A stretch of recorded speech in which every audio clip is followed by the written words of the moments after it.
My name is Monica Gleiberman, and you're listening to Silence on Set podcast.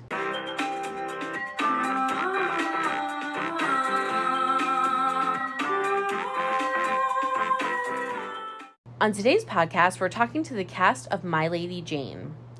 My Lady Jane tells the story of Lady Jane Grey, the young Tudor noblewoman who was Queen of England for 9 days and then beheaded in 1553. F that. We're retelling history the way it should have happened. The damsel in distress saves herself.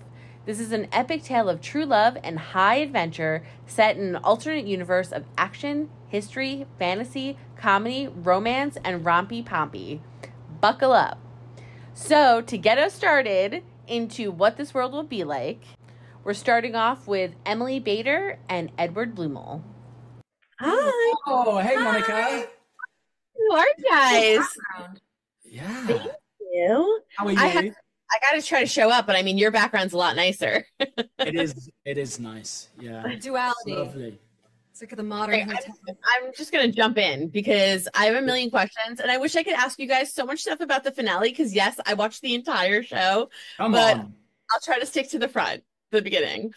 Okay, so I want to start off really simple with, was it fun? I'll start with you, Emily. Was it a lot of fun to play Lady Jane knowing that you're changing history? So it's like the world is her oyster. Like the storyline can be as crazy as it wants to be. Yeah, there was so much freedom there. And I always say, like, all these tragic heroines of history deserve a rom-com written about them. Like, these poor women never had a chance. And so to get to play her in a way that we had so much freedom to just create sort of a better future for her, it was so fun. And, Edward, I love you. Look at that face. How can you not love that face? Monica. Oh, Love you so much. I want to ask you, what it was like, stepping into playing a lord and, also transforming into an animal. And like, how do you do that as an actor? Because obviously you're not doing it in real life. Unless there's something I don't know. yes, true. Well, being a lord was something, for some reason I get cast as those sort of parts quite a lot. So actually that came quite naturally to me. He's sort of this arrogant rogue. But I think what I really love about what's underneath him was actually the vulnerability and the fact that we've taken the damsel in distress trope and sort of flipped it on its head. And actually, I think, and I hope when people watch it, they'll realize that secretly Guildford is the damsel, and he needs Jane so much. As for sort of any animal things, Guildford has a big secret that he absolutely can't share to anyone. So it's like, he meets Jane and feels like that she is the person that might be able to save him from his upbringing and the little prison that he's living in. And what was it like for both of you filming, you guys, I'm not going to lie, that scene where you're in like, I don't know what you would call it, a bar, I guess, where the two of you are together, tavern, and you guys see each other for the first time.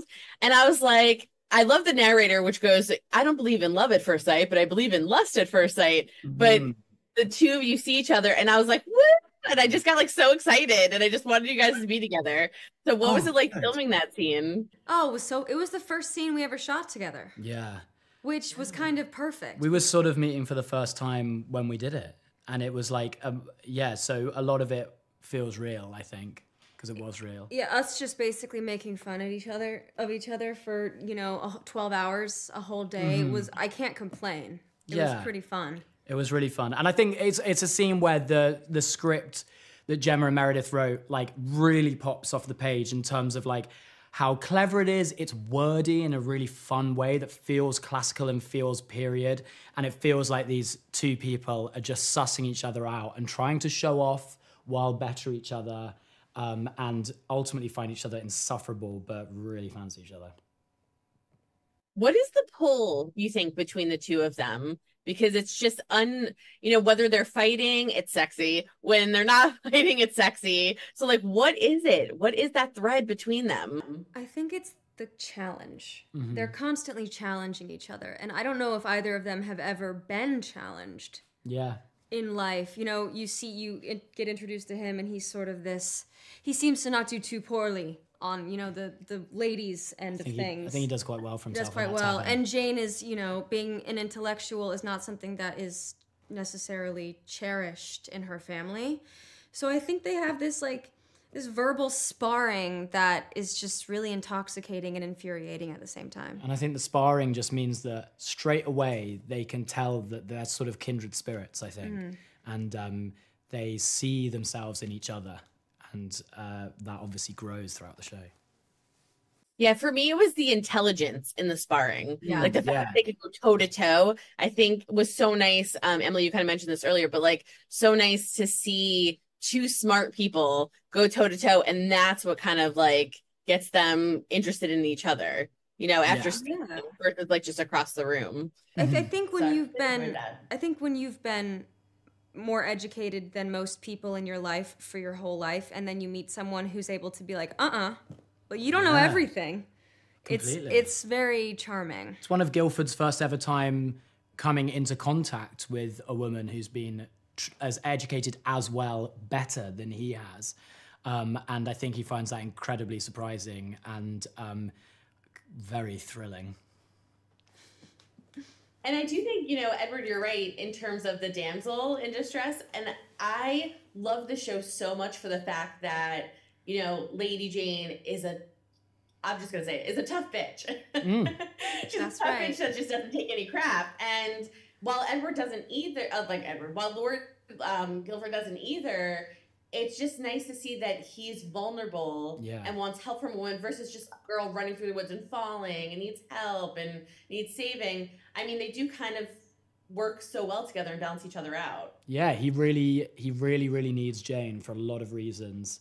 And I think that really shows, and it means that, you know, when you meet him, he's this sort of like declaiming poetry across the tavern, showing off. He seems like he's got everything under control, but actually he's searching for something and he finds it in Jane. That was very well put. Oh, thank you. That was a good one. Stop it. Well, I want to ask you guys, with my last 2 minutes, a 2-part question.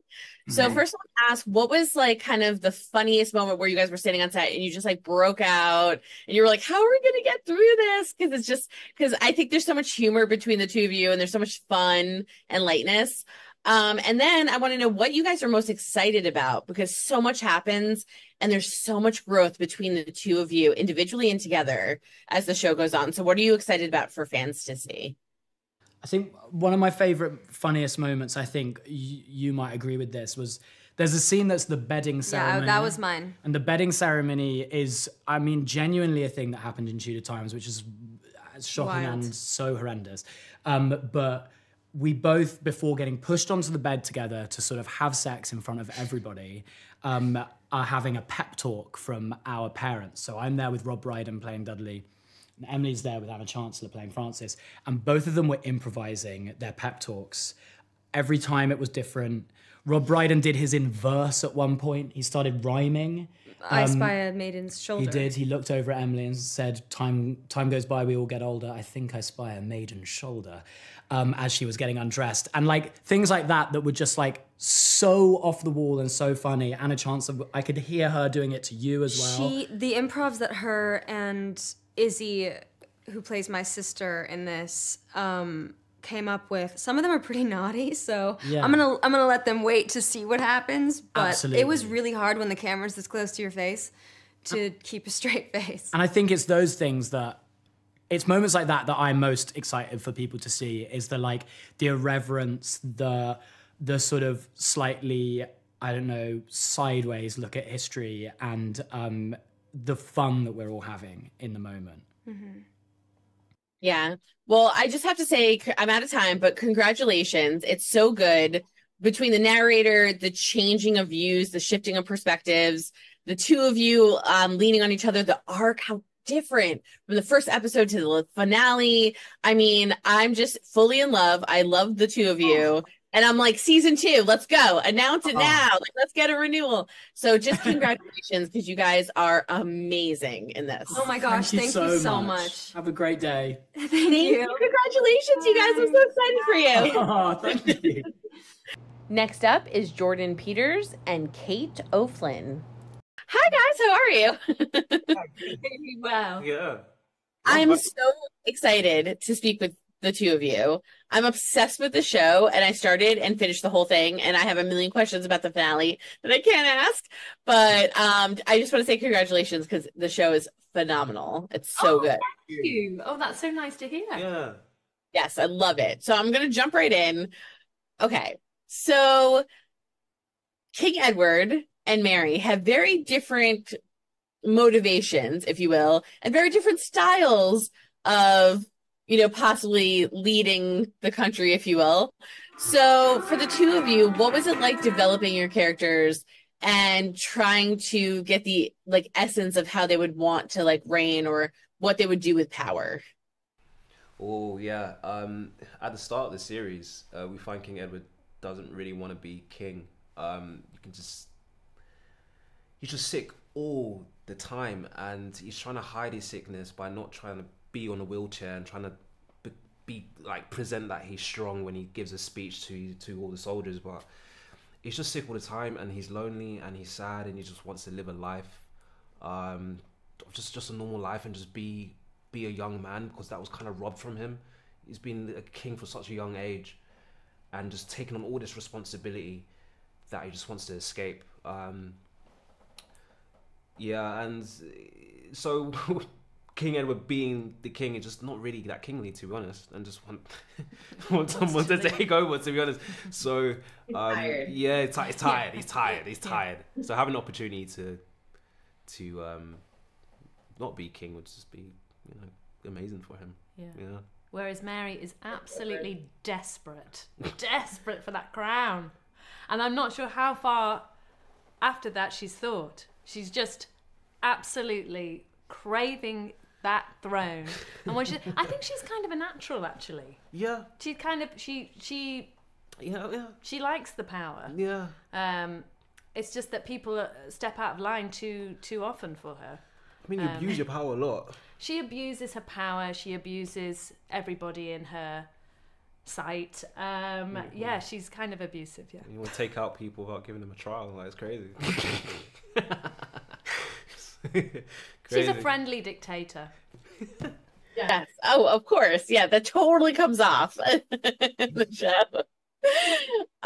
For the two of you, I guess I'll start with Jordan. For you, what was it like to be able to break the barriers of what is a typical historical show and really make this a modern, fun, its own genre in a way? There's narrators, and we're freedom. I don't want to give too much away. I'm trying not to say where kind of Edward lands, but freedom to just be. And it's very different than what you would see in a typical show like this. So what was that like for you to have that freedom? It was great. And that's what's so joyful about filming the show as well, just the freedom. And just the license to play that the showrunners gave us, and the director Jamie. It was just so much fun, and just playing with all the playing, because it did feel like just having fun and just playing, just playing on set all the time, and just figuring out the scene and having time to rehearse, and just figuring a lot of things up on his feet. Yeah, it was so much fun just to play with this genre and just to make our own. This is a role that's never come to me before, so it was new for me, and just the guidance and love on set was just incredible. Yeah, and I love King Edward because he's so sweet. So sweet, in it, with his little dog. Yeah, the dog is so cute. I just want to take it home. Bear in mind, it was difficult working with a dog, but most days it was great. And just working with live animals, great. Yeah. Most of the time. Most of the time. Yeah, most of the time. And Kate, for you, with Mary, well, yes, some people watching the show might yell out loud during it. But I really enjoy the fact that you went in. I mean, you went all in to play her, and you might not agree with some of the decisions she made or is making, but I feel like there's an understanding of it. You can kind of understand because it is cutthroat back then, and just how things were. So for you, was it fun to just because really go all in into just being nasty and yelling and all of those scenes. Yeah, I mean, it's always fun to play the villain, I think, as an actor. With Mary, yeah, she's quite intense to be in those shoes for the 7 months of filming. At the end, I was quite ready to go, okay, we'll put her to bed for a bit because, yeah, she's emotionally volatile and she's just so angry and so damaged, I think. So I felt for Mary as well, but she is kind of psychotic, so... yeah. But also it was just going, like, knowing the role was to be the villain and not to be liked, and actually to go against Jane, and you've got to really root for Jane, and you've got to That must have been so really nice, hate Mary in a way. You know what I mean? It's everyone against Yes, you. Just so much like, yeah, everyone's against me. Yeah. Exactly, it's liberating to not, Yeah. you know, as actors we want to be liked, or well, I can only speak for myself, No, but yeah, you're yeah, sort you of wanna be people liked all the pleasing time. a lot. Yeah. So playing a character that's the opposite, it's very freeing. So liberating, yeah. Well, I love that they paired the two of you together because it's like you have literally King Edward, who's like this sweet, nice guy that just wants freedom and to be left alone and to like go off on his own path. And then you have Mary, who's just like psychotically, I need that power. And it's just so interesting how different the two of you are. Do you see any similarities between your characters? Because their paths like literally diverge, like as the show goes on. Similarities between Edward and Mary, or similarities between ourselves and the characters?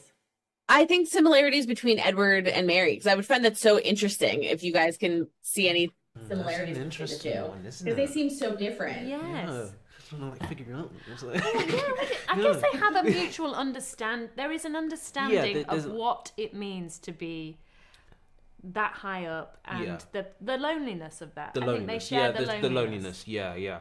The loneliness. Yeah. I was going to say, I think there's maybe a mutual sense of betrayal. Yeah. Like I think Mary feels betrayed by Edward. Yeah, but a it's way. not King Edward's fault. Sorry, this is me defending. And you obviously probably feel betrayed by Mary. I feel betrayed. imagine. Yeah. No, okay. Now I understand. Yes. Yeah, that is a similarity there, because there's just a betrayal. But I also feel like there's a violent thing about King Edward as well, because there's a moment I just want to boil a lot of people. Yeah, just like Daddy. Just like Daddy. Yeah. Well, with my last question, because I have like a minute left, and like I could talk to you guys for so long, because your characters are so interesting. But I'm going to ask a 2-part question. So first, I just want to know, what was like the funnest thing that you got to film, whether it was like super outrageous, crazy, just something that you just like really enjoyed. And then what are you most excited about for fans to see? Because like I said, this is a brand new genre. I mean, I wouldn't categorize it in anything. it's nothing like I've ever seen. And I'm obsessed, like crossing my fingers for season 2. So funnest thing that like you said, or scenes, and then what are you looking forward to for fans? Funnest thing for me was those big set pieces. Like I'd never done anything at that scale before, so with all the stuntmen and the sporting artists and the flambe torches and the horses in armor and all of that, was with the castles and that was very exciting to be in that kind of world, in those scenes. Yeah. What was the funnest? Oh, you know what? There's a cat that I get to see. Yeah. Which is the same breed as my cat that passed away. That is so And when I sweet. knew it was going to be a British blue cat, I was like, that's not the funniest moment. That's probably the saddest moment. I just, The most meaningful. That was the most meaningful moment. But no, I think the funnest moment for me was just fighting a nun. And what was the second part of the question? About fans, what are you most excited about for them to see? Because this is such a genre-bending show. Yeah, I mean, I've said that the chemistry between the leads, but yes, it is a genre-bending show. I think they will be very surprised. I think I'm excited for the audiences to just be surprised with all the curveballs sent their way. Yeah. And to be thrilled by that. Yeah, same. Yeah. Well, I want to thank the two of you, because I just, like I said, I fell in love with Edward. So sweet, so cute. And then with Mary, I was so interested in what she was going to do. And I was like, I just never knew what was going to happen next.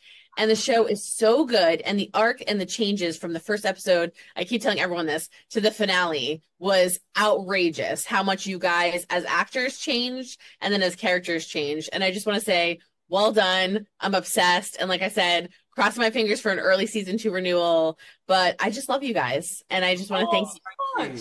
So lovely. That's so lovely to hear. Yeah. Well, thank you guys so much. Have a great, wonderful rest of your day. And just congratulations because it's so good. Thank you. Thanks so much. Next up is Anna Chancellor and Rob Brydon. I'm super excited to meet both of you because I watched the entire show and I'm obsessed with both of you in different ways because your characters are different but similar. So I have so many questions. But I'm going to jump right in. But before I start with my questions, I was talking to Emily and Edward, and I asked them what was the funniest scene that they filmed. And they said it was a sex scene where everyone has to kind of like watch them, like consummate or whatever. And I heard, so you could confirm or deny, that both of you were like whispering naughty things and making them laugh during the scene. So what was that? What were you guys doing? Well, I remember my other daughter was meant to be commenting on this virgin. They're meant to be two virgins having sex, and she said, "What shall I say?" And I said, "Say in a really excited way. Apparently, it really hurts." Oh yeah, that's right. Yeah. So that was quite funny because she was like well into it. But you were brilliant that day. What I happened think with I was you? making up some rhyme, wasn't I? This is what I heard. I heard there yeah. were proses and rhymes going and Yes. something about her shoulder showing. I can't remember it, but I was sort of making up rhyme. That's something I can do. So I thought, in a scene like that, it's called the bedding ceremony, and we're stood around the bed, and so you're always thinking, well, what can I do here? What can I do to make it interesting? And so you would offer up ideas like those little rhymes, and Gemma and Meredith were so open to inventiveness and creativity, and weren't they? They were very welcoming of ideas. And actually, in a scene like that, of course, it's awkward, right? They've got to be, pretending to have sex, and everyone's and there's watching like a bunch them. of people in the room. And there are the people in the room. It was kind of difficult, right?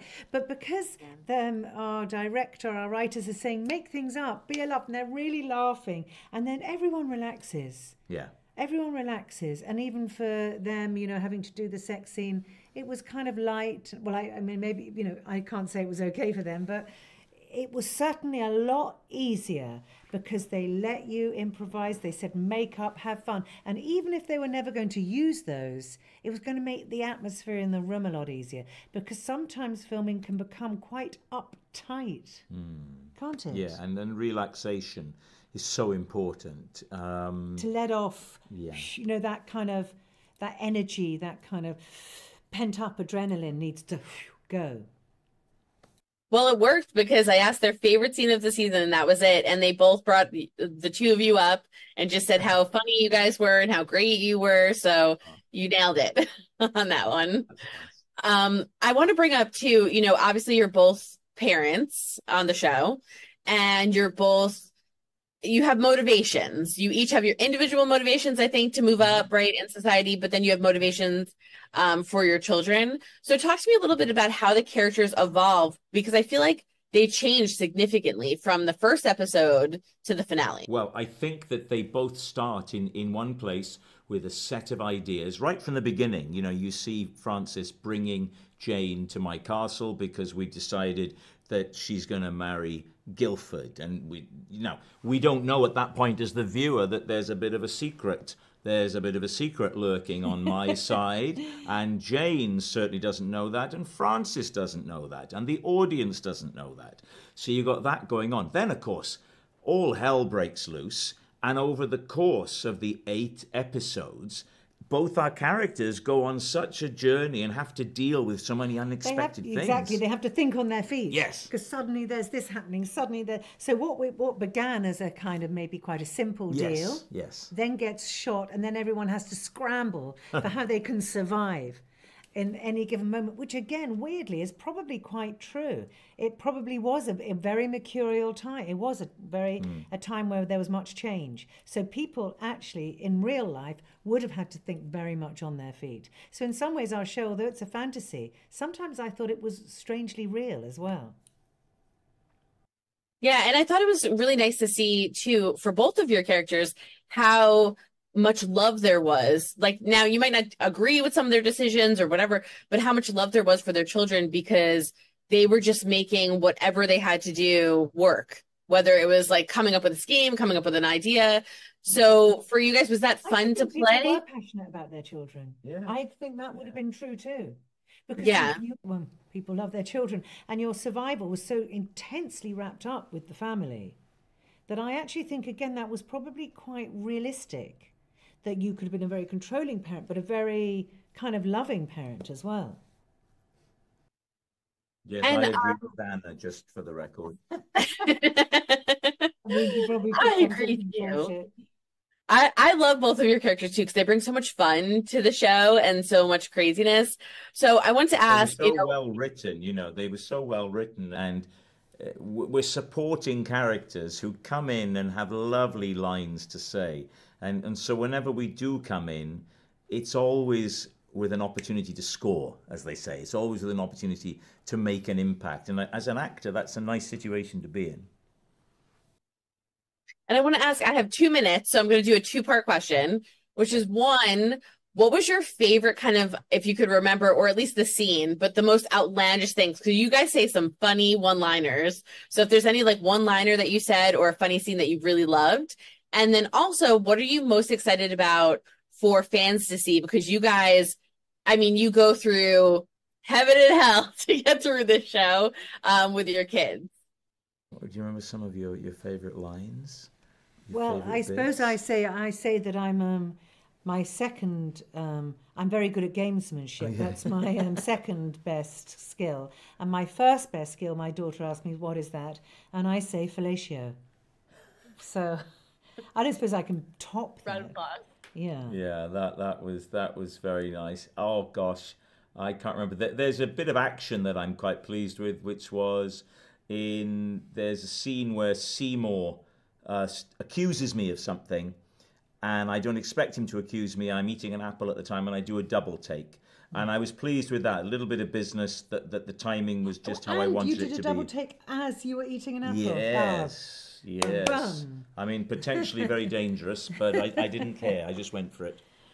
I think we want the fans, we want the people who watch it to just for it to be like some bit of escapism, some sort of romantic, fun, crazy escapism that will be a fun thing to do, to watch.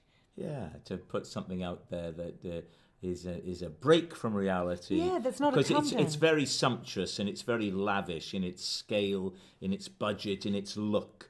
So I'm hoping that people will react to it like I have, which is you almost dive into this other world, which is so fully realized. It really does wrap itself around you. Well, I have to wrap. I would talk to you guys for so long. I love the two of you, and I just want to say congratulations because I feel like this is a new genre that was built with the show. I love everything about it, with the voiceover, the narrator, with the characters, with the music, with the chaos, with the cursing, with the funny lines. And the two of you are so important in telling the story. And the journey that I see that you guys did as actors and for the characters is monumental from the first episode to the finale. So I just want to congratulate you guys. I love it so much. And I'm like this every day for season 2, like a renewal. So congratulations. Thank you. Thank you very much. You guys are fantastic. Congratulations, you guys. Next up is Mairead Tyers. Hi. Hello, How are how are you? you doing? You look so gorgeous. Thank you. You look gorgeous. I love your lipstick. Oh my God. But you look beautiful. Thank you. I okay, can't I'm take just the gonna credit. jump in. Yeah. I'm so obsessed with you. I love your character so much. Oh, good. So let's talk about Susanna really quickly, though, before I get into it. In my last room, I had Edward and Emily tell me that their funniest scene was them doing like the sex where everyone has to watch. Yes. And I heard you were saying some naughty things. No, I wasn't there for that one, so it was not me. Someone else. Oh, it must okay. have been So it someone wasn't else. you that was saying. They're telling lies there. I was like, I don't remember seeing her in that scene, but I think they were all just like kidding and saying everybody was just saying naughty things about the sex I can scenes. imagine, of course. I mean, So. yeah, I don't envy them having to film that scene. I think it'll be quite, I can imagine it would be quite awkward. I know, with people watching and stuff. Yeah, yes, super uncomfortable.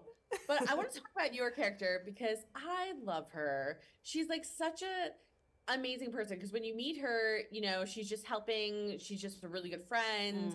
She's trying to watch out for, you know, basically everybody. Yeah. And then she transforms, and you're like, it was like slap her on the face, hold up, and that was the intro to the narrator explaining like what an Ethian is, and you know, in this world. So what was that like for you? Because that was like really our first intro into it. So were you excited that you were the one telling us what this world was? Yes, absolutely. And I think like because I hadn't received all the scripts at that point as well, that I didn't, let's say, realize the importance of the Ethian narrative like for the whole story. So yeah, like I mean, I think it was like from Gemma's perspective as the writer, it was very, very clever, I think, for her to introduce the Ethian narrative through my character, because it was like you can understand, let's say, the pressures that is on Susanna as a friend of Jane who has kept this secret from her for ages, and also you understand that through keeping the secret she has protected herself, but if she had been caught out it would have been like a fatal error, like she would have been, you know, hanged for treason and for lying and everything. Right. So I think it's a really good setup. And yeah, like, I mean, I loved the fact that I turned into a hawk. Like, that was so cool. I don't know if that's a spoiler, but I mean, we've spoken about it already. But yeah, no, like that. Fine. It'll be after the first episode, so it's good. Yes. But yeah, I think like I met the hawk and that was really cool. And she had like, I think it was a she. I actually don't even remember, but makes sense that she is. But she had like red tinges in her like fur and stuff. Fur? Feathers? Whatever hawks have. Feathers? Whatever. But yeah, so yeah, it was really, really cool. Yeah, and I just found it so interesting. And I think it was such a great moment because then you have a full distrust. Yeah. Because again, while we love her, it's more of a distrust of the universe, kind of the world that they're living in, which is such a tone for the whole season. Yeah. So, you know, what is it like? I guess I'll start off first with what is it like turning into a bird? Because obviously you're not doing that. Yeah. So what is it like filming that kind of scene and making it seamless? Because it literally looks so seamless. I mean, it was the most awkward acting I've ever done in my life, because I had to just walk. I mean, in the first scene when I turn into the hawk for the first time, that was okay because it was running, and like I would run into the distance as Mairead, and then I'd have to put my arms out like this. And Jamie, the director, anytime that like, because she would give me the cue for when I put my arms out, and then she would just go, hawk, and I would just turn, like, put my arms out and then develop into a hawk, which obviously all happened CGI, and it looked really cool then, but in the moment I felt so awkward about the fact that I had to put my arms out into like this T shape.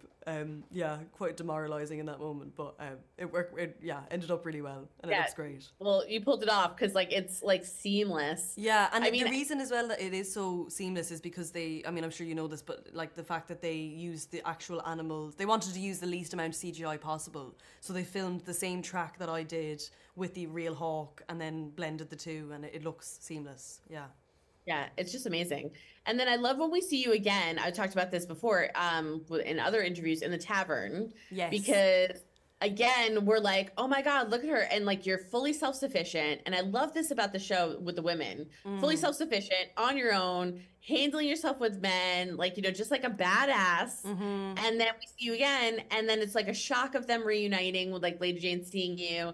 And then I think as the show goes on, we get a little more of an understanding of these like creatures, the Ethians, and why necessarily they're not so bad to like have in your world. So for you, did you try to keep it simple, or were you more thinking like deeper into what this means in terms of our world today? The fact that these are different, you know, and they should be accepted. Yes, and that's, I think, like a lot of there's a lot of parallels with the show, and I think like when you kind of see the discrimination that's happening with the Ethians from the Verity point of view, it's like this fear of the unknown and these savages, and like, right, that's a narrative that we have seen throughout time, you know, happening to many different groups in society, unfortunately. And I think like those parallels absolutely exist. And I think when you watch the show and realize how outlandish that discrimination is, and there doesn't really seem to be any base behind it, other than the fact that these people are different, and we see the Verities as being Verity people, they're true blooded, all this kind of stuff. It's like you realize that's all just kind of patter for hateful reasonings that actually don't have any like good base behind them. There's no truth in them. And I think when you watch that as like the audience, merit. There's no merit, exactly, that's the word. And when you watch that, you see how outlandish it is, and then I think hopefully that the audience will maybe realise their own maybe biases and realise that that's equally as outlandish to judge people for their differences nowadays. And this is all fantasy, you know, but I think it has absolute meaning and heart in it. Yeah, and the arc that she goes through, and I want to ask you like how you felt about building her from the first episode to the finale, because I watched it all. Yeah. I'm obsessed with the show, by the way. Oh, good. It was so good, like how it changes, you know, from when you first meet them to who you're rooting for, to what you want to happen, to who has power. And I was just like yelling at my screen and clapping, and I was so excited. So, I have 2 minutes. So I want to ask you what that was like for that arc. Yeah. And then I'm kind of asking everyone, what are you most excited to see, or like for fans' reactions from something in the episode, which, like, you know, for the season, and go as spoilery as you want. I could always cut it if I think the evolution of Susanna, and that's it. I think, you know, she kind of comes in for an episode and then disappears and then comes back. Like it felt so nice as an actor to kind of think about those different spaces in time and how she develops, like from episode to episode, and where she's been and what she's been doing in the time that we don't see her. And then obviously for her to come in episode 8 and have like a really monumental effect on what happens, like it felt so rewarding. And I think it rewarding for the relationship between her and Jane, which has obviously gone through lots of different you know, difficulties and moments in the show, for that then to kind of come out for the best at the end felt like really rewarding as an actor. And in terms of what I'm excited for people to see, I think like I'm excited for people to fall in love with the characters. I think there's so many characters that are hilarious, completely different, really original, and I think like beautifully acted by the cast.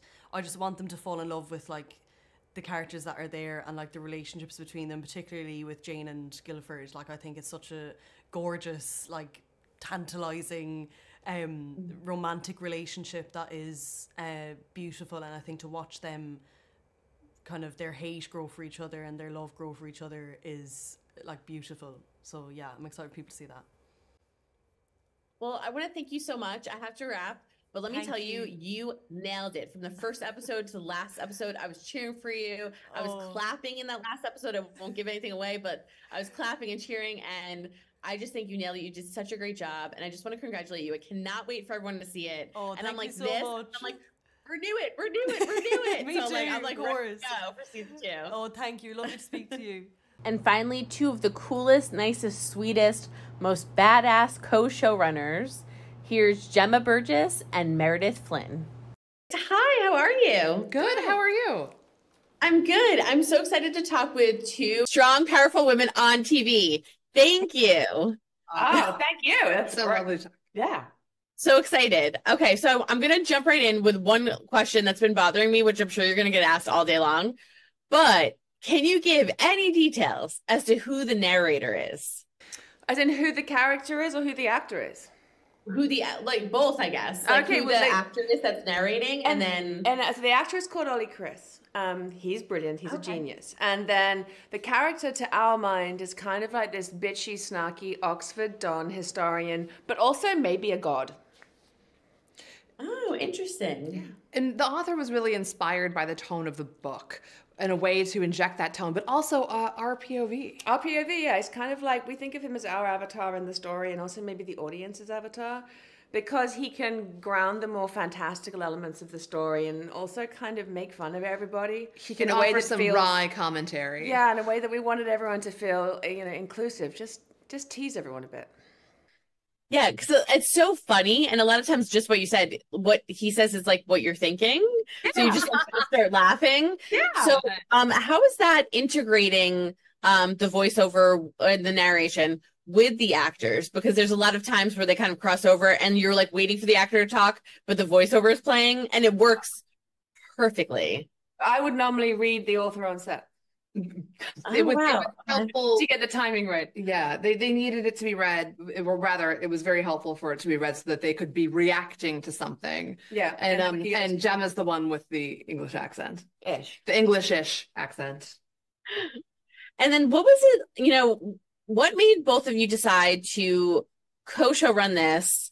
I know, Meredith, you wrote some episodes. Gemma, obviously, you wanted to adapt this book. What was it?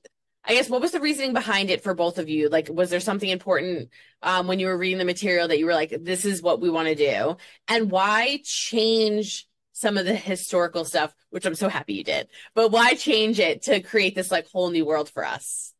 So I found the book when I was pregnant on the subway in New York City, and I saw a girl reading a book like this, and it was My Lady Jane. And so I bought it right away, like I always do when someone's reading like that. I just read whatever they're reading because I'm nosy and I'm a reader.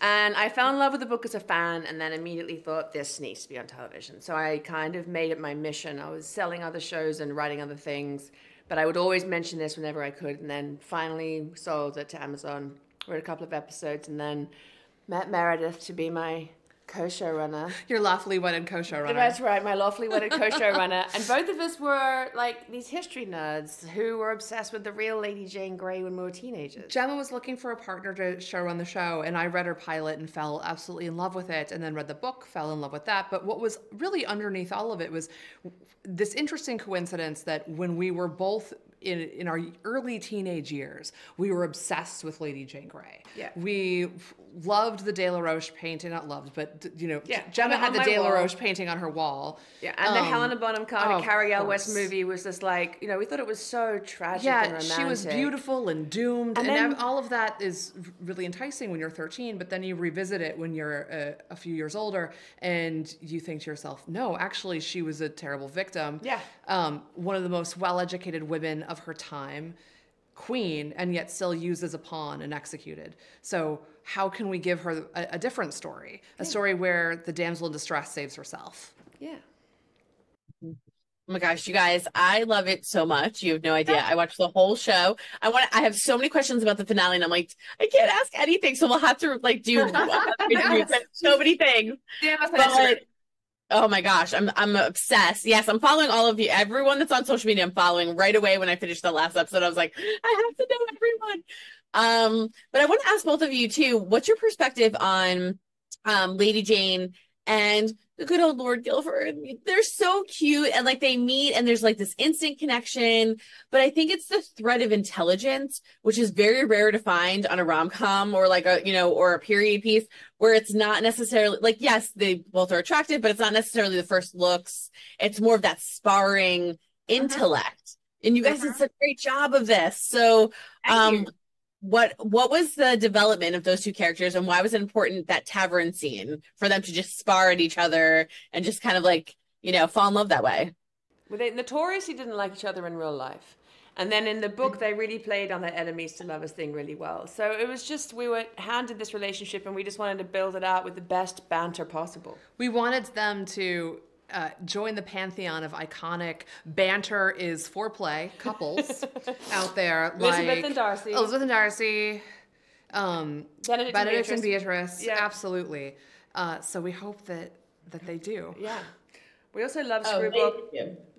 Good. Yeah, and we love screwball comedy. We love the quickness and the sharpness of it. All through our scripts, we always write, this plays out fast, this plays out fast. Yeah, and then we snap. We snap when we do it. Just kidding. It's so funny because like watching the two of you talk and like discuss it just makes me think of the show, because of how like so fast paced, it's quirky, it's funny, the narrator's talking, you got like a million things going on, and I'm like, this makes sense. My friends came to the screening in Tribeca, and they were like, this is just like hanging out with you, but like in a corset. And I was like, great, that's great. Yeah. Well, I think I have like probably with my last 2 minutes, so I want to make sure I get kind of this in.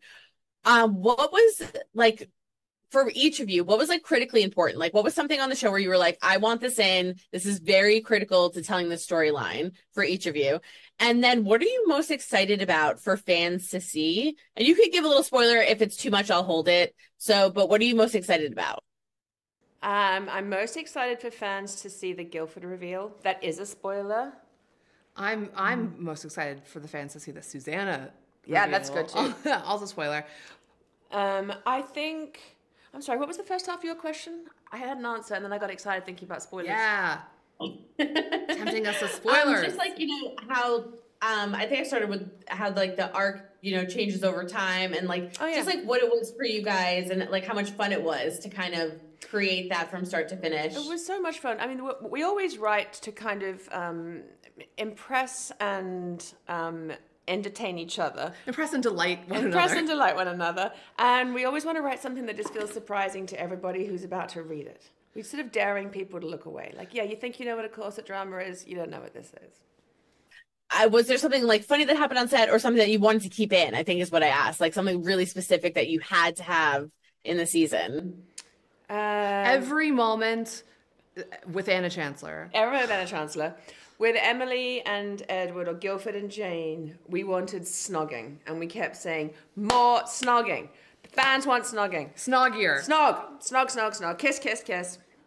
It was very important to us to always see everything through Jane's point of view. And to keep the show really about her emotional journey. Exactly. So when it comes to the sex scenes, they are from the female gaze. We never see a woman exposed, we see men exposed.